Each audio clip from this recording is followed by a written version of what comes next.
Hello and welcome. My name is Ed, and I'm here with my wife, Mary. Hello, everyone. We're Branch Davidian Seventh-Day Adventists, and we're excited you're joining us today. We present or expound on a principle or belief related to the SDA Sabbath School Quarterly each week. This quarter is entitled In the Crucible with Christ. This week's lesson is entitled The Crucibles That Come. Tuesday's study is called Crucibles of Sin and discusses the consequences of sin as cause and effect. On this note, Tuesday's lesson asks, quote, "We have been considering the consequences of breaking God's moral laws, but what about breaking God's health laws? Our bodies are God's home.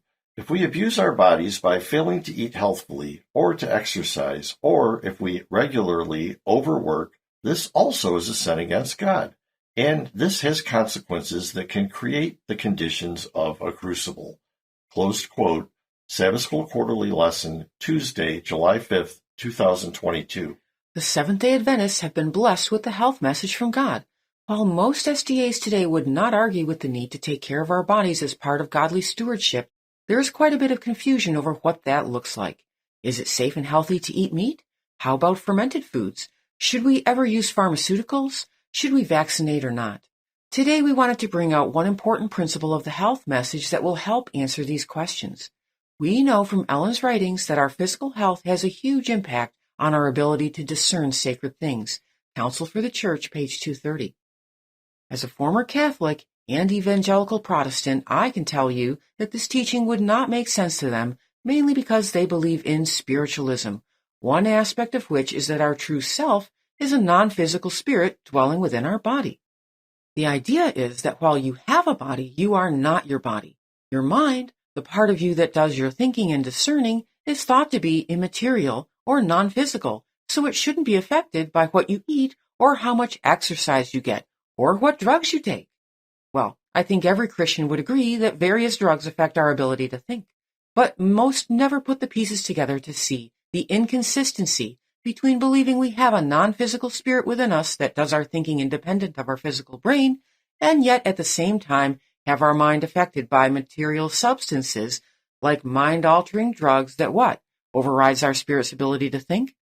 If the so-called non-physical spirit does not need a physical brain to think after death, why is it so affected by the brain on psychedelic drugs or after a stroke when in the body?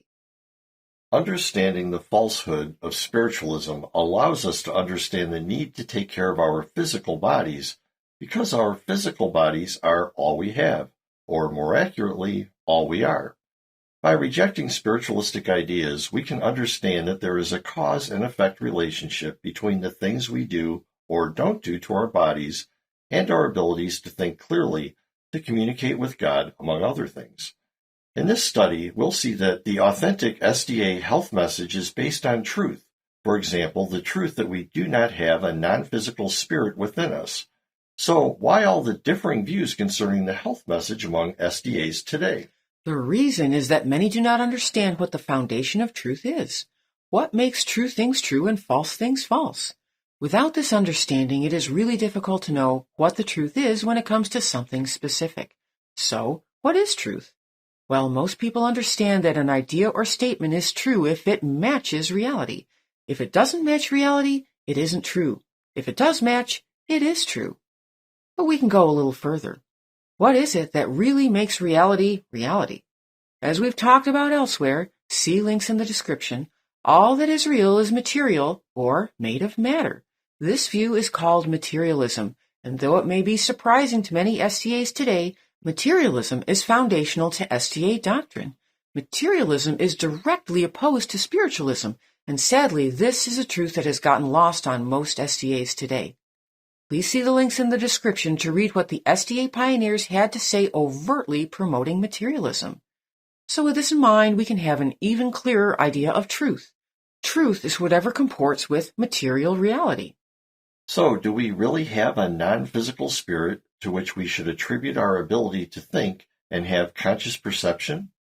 Well, there is no evidence that this is the case, and the very idea of it is contrary to materialism. Furthermore, there is a lot of material evidence gained through repeatable experiments that our thoughts and conscious perceptions are processes of our brains. Take, for example, the psychedelic drug proof. These material substances cause physical changes in the brains of those who use them, and these changes result in, sometimes dramatic changes, in conscious perception. Another piece of evidence is the fact that our ability to think develops with our brains as we grow up, and deteriorates with our brain as we grow old. This is just what we would expect if thoughts are processes of the brain, but not at all what we would expect of a non-physical spirit. The theory that our thoughts and perceptions are to be attributed to a non-physical spirit falls apart when subject to sound reason or critical thinking. If the theory were true, it's rather strange that the spirit, when disembodied, can see, but when embodied within a blind person cannot see. When outside of a body, it can think clearly and remember its past, but when the spirit is inside the body of a person suffering from dementia, it becomes unable to do these things. The examples are plentiful. SDA pioneer D.M. Canwright has a great book on this topic called Matter and Spirit, which we will link in the description. The point here is that there is no evidence in favor of the idea that our thoughts are due to a non-physical spirit, while there is abundant evidence that our thoughts and perceptions are physical processes. And when we gain an understanding of the foundation upon which all the SDA pillars rest, materialism, it becomes obvious that the idea of non-physical spirits couldn't possibly be true. Existence, reality, is exclusively material, and so truth is whatever matches material reality. This same foundation of what is truth, that it is based on material reality, is one of the underlying principles behind the health message too. And science, the principled experimental testing of ideas, is the method used to determine what is true in material reality.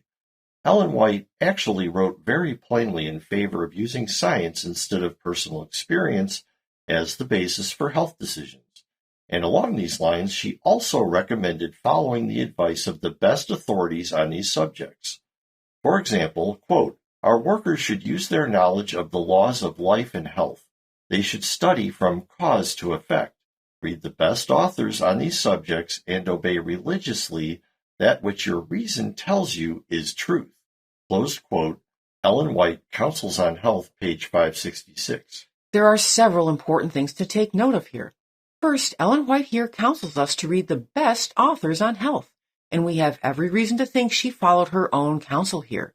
If God had revealed all the specifics of what is and isn't healthy, there would be no need to do this. Ellen would have written a health manual with all the divinely revealed details, and she would have recommended for us to read that manual rather than going to mere human sources. The fact that this isn't what happened shows that while Ellen was shown that we have a duty to care for our health, her knowledge of food values and their effect upon the human machine did not originate with her and not with heaven, but with the best health authorities in her day. A second point is that the quote-unquote best authors now are not the best authors of her day. Knowledge on health has increased a lot, and so in order to follow Ellen's advice to read the best authors, we have to read and follow the recommendations of the science-based experts of today. Lastly, when Ellen said, quote, "Obey religiously that which your reason tells you is truth," close quote, she wasn't saying to follow your reason as opposed to someone else's reason. No, she was saying to use your reason as opposed to not using it. It is a plea to be reasonable, not a permit to follow your own judgment. To interpret her as saying you should follow your own judgment would undermine the advice she just gave to go with the advice of the best authors. In a moment, we'll read from a testimony Ellen wrote rebuking a woman for doing just that, following her own judgment when it came to her health rather than following the advice of experts with real knowledge. True knowledge, Ellen White said, is gained by a variety of careful experiments made with the mind free from prejudice, uncontrolled by previously established opinions and habits. This is from the testimony we just mentioned. Let's read it. It is in the chapter entitled Experience Not Reliable, in Testimonies for the Church, Volume 3, starting on page 67. Quote, "Dear Sister in the view given me December 10th, 1871, I saw that some things had been great hindrances to your recovery of health. You have your ideas, which you carry out, when frequently they are not in harmony with physical law, but simply with your judgment. Now, my sister, what have your feelings to do with the real facts in the case? But very little. Feelings are a poor criterion, especially when under the control of a strong imagination and firm will. You have a very determined mind, and your course is mapped out before you, but you do not view your case from a correct standpoint. Your judgment is not safe to be relied upon when it relates to your own case. I wished you to come to the Health Institute. The physicians of the Health Institute understand disease, its causes, and proper treatment better than you can, and if you will yield your set ideas willingly and abide by their judgment, there is hope of your recovery. As I have before stated, you, my sister, rely upon experience. Your experience decides you to pursue a certain course, but that which many term experience is not experience at all. It is simply habit or mere indulgence, blindly and frequently ignorantly followed, with a firm, set determination and without intelligent thought or inquiry relative to the laws at work in the accomplishment of the result. Real experience is a variety of careful experiments made with the mind freed from prejudice and uncontrolled by previously established opinions and habits. The results are marked with careful solicitude and an anxious desire to learn, to improve, and to reform on every habit that is not in harmony with physical and moral laws. There are more errors received and firmly retained from false ideas of experience than from any other cause, for the reason that what is generally termed experience is not experience at all, because there has never been a fair trial by actual experiment and thorough investigation, with a knowledge of the principle involved in the action. Superstition, my dear sister, arising from a diseased imagination, arrays you in conflict with science and principle. True experience is in harmony with natural law and science. False experience will array itself against science and the principles of Jehovah. Close quote, Ellen White, Testimonies for the Church, Volume 3, pages 67 through 72. Ellen is clearly promoting following the advice of science-based experts rather than following our personal experience or judgment. Medical experts use rigorous experiments to gain a knowledge of the principles involved in the systems of our bodies, as well as diseases and their remedies. These experiments are designed to eliminate bias as much as possible. Look up double-blind experiments and randomized control trials to learn more about that. It is these experimental methods that ultimately make the advice of experts better than the advice of non-experts, and yes, better than our own personal experience. So the bottom line is this. While God hasn't given us a detailed health manual, He has revealed important principles that should guide us in our health-related thinking and behavior. The first and most fundamental of these principles is materialism, which is the guide for knowing what is true and false in all subjects, health included. Another important principle that stems from the first is that science is the arbiter of true health advice. We shouldn't follow advice that stems from non-experts, and we shouldn't trust our own experience or our own judgment. We shouldn't even follow outdated advice from experts of past generations. The scientific knowledge of health has advanced, and our health-related beliefs and practices should advance with it. And to do that, we need to read and follow the advice of the science-based experts of today. There is much more to say on this topic, but we are out of time. If you would like to study more about the foundational truths of the SDA health message, see our study playlists going through Ellen White's testimony, Experience Not Reliable, on the Branch Davidian SDA YouTube channel, and also check out the science-based medicine tag on the BDSDA website.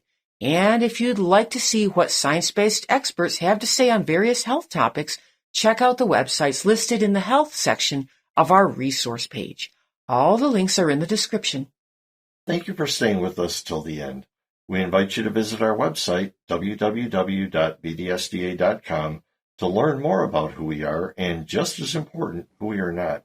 Please join us each week as we will continue to offer new and interesting insights for your Sabbath School studies. And if you want to keep up with our new studies as they are published, we recommend subscribing. We are on YouTube, Apple Podcasts, Spotify, and on plenty of other podcast apps. Links for subscribing are in the description. God bless. Many blessings.